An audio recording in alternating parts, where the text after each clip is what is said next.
would go up. It has to do with the iron and all the other stuff in there.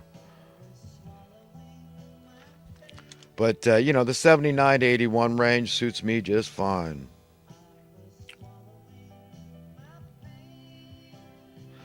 I wanted to mention a few people by name that are really kind of my real life living heroes. And it doesn't mean I agree with everything they say. But to name a few, and I'm going to miss some of the more obvious ones, and there's a whole lot of people out there I really like. That are really what I believe are white hats and good guys. But I know Alex Jones had Ann Coulter, ladies first, because there doesn't seem to be as many ladies on my list. In fact, she's probably the main gal here. But Ann Coulter did an interview with Alex Jones, and that takes some pretty powerful ovaries. Okay, I like Ann Coulter very much. God bless her, and that's what we need, man. More women like Ann Coulter. Kanye West, I adore him, even though I saw him kind of, he thinks it's a great deal that he got 300 acres for what, $7 million bucks. I mean, come on, Kanye, dude. If you put up a low income housing on that property, on some of that property, dude, I'm down. Yeah, I mean, you're gonna have a hard time not becoming my messiah, okay? But you'll definitely go down in history as an icon, and they might have a national holiday over you. They want to do that with McCain, but dude, you're a much more fitting prospect. Yeah, you end homelessness in LA with that property at dude, you're gonna be the happiest man in the world, guaranteed. You do something like that with that property, bro, and you don't let the NIMBYs say a damn thing. The NIMBYs not in my backyarders who don't like the homeless. They just want them to march off to death camps, out of sight, out of mind. Take your inoculation that's going to put you to sleep. Soylent Green, 1984, Orwellian nightmare, dystopia. That's what they would like for these people. But I know you want better. You care about people. Remember, they're mostly white people that are homeless too. So, I mean, if there's prejudice and racism, today it might be against white people. I really like Tucker Carlson. I really respect him. He's putting his family, his financial welfare. I mean, these guys have multi-million-dollar contracts. To be real, to be honest, to have integrity, to stick up for what he believes in. Good for Tucker Carlson. God bless these people.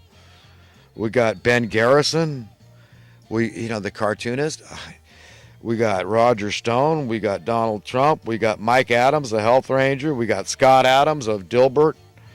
We got Paul Joseph Watson. We got John Bound, Alex Jones reporter. We got Alex Jones, of course. We got Tommy Robinson.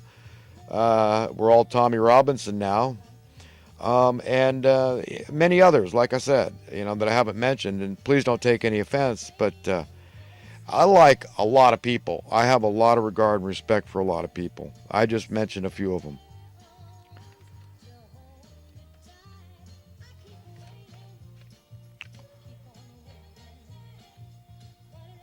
Owen Schroyer made a good point on he was hosting yesterday's show on InfoWars, because apparently Twitter is not reliable anymore, and I think they're trying to get rid of Alex Jones altogether. But there's still InfoWars that's still open. You can still watch the show on InfoWars, but it's still missing a lot of the guests and a lot of the reporters, and I really miss the YouTube format. It was very user-friendly, and I wish it would come back.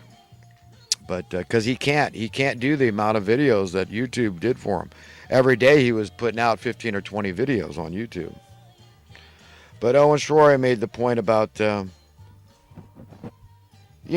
the focus that the mainstream media puts on petty things.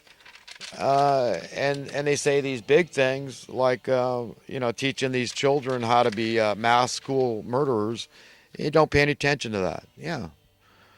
That's what got me talking about that so much today.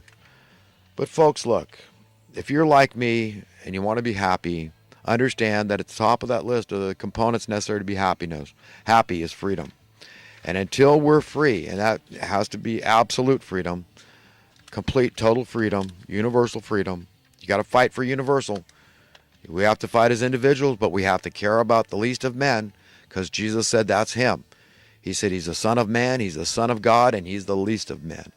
So when it comes to freedom through prosperity, it's a universal, absolute thing, and it has to include financial freedom. We've got to find a way. There's many ways to solve this problem, to skin this cat, and they're simple, plentiful, and they don't want it. The establishmentarians, the evil Satanist establishmentarians, witting or not, they don't want that. They don't want this trajectory of death and destruction for the least of men to change. Okay, they want that to go on. That's their bread and butter, the problems. In order for their bread and butter, their gravy train to continue, they need the problems to persist. It's that simple. It's that evil.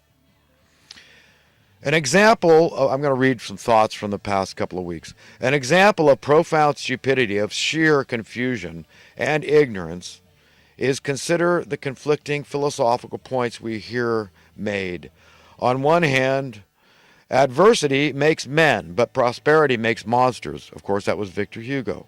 On the other hand, the secular philosophy that rich people are happy people.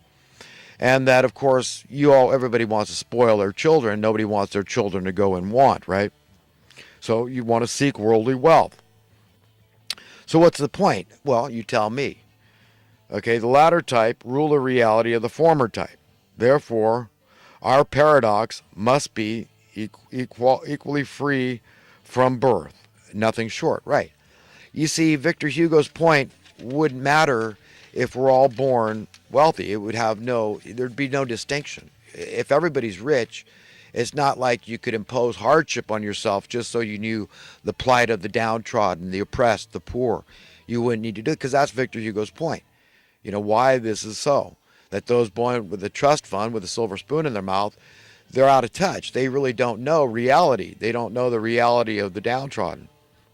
So if there was no downtrodden, there'd be no such reality to have to understand, why they're being downtrodden and how it's deliberate. It's invented suffering, unnecessary human suffering that's imposed on them. In light of the fact that economic fairness is key to overall social and political cohesion and of well-being, it is reasonable to consider the following. Shouldn't all the affected individuals care deeply about economic fairness? Of course. And therefore, we must care enough to research, investigate, learn, and be summarily empowered with the truth, the whole truth, and nothing but the truth about why we have such wanton and growing economic unfairness. We ought to know how to define, quote, progress from, quote, regress in economic fairness matters. Then confront and expose the causers of our invented miseries. Nothing unreasonable about that statement, folks. We, the people, must begin being the overseers to the head money printing / currency issuance folks. And we should get paid accordingly as government servants for our troubles. If it hurts your head to learn the truth, the whole truth, and nothing but the truth, consider what it feels like when your head finally explodes from resisting said truth. You can't resist the truth forever, folks. I wholeheartedly believe in absolute, universal, unconditional, unequivocal freedom for all of humanity. You don't believe me? You think I'm bluffing? You think I'm virtue signaling? Try me and see. Indeed, I would set the captives free.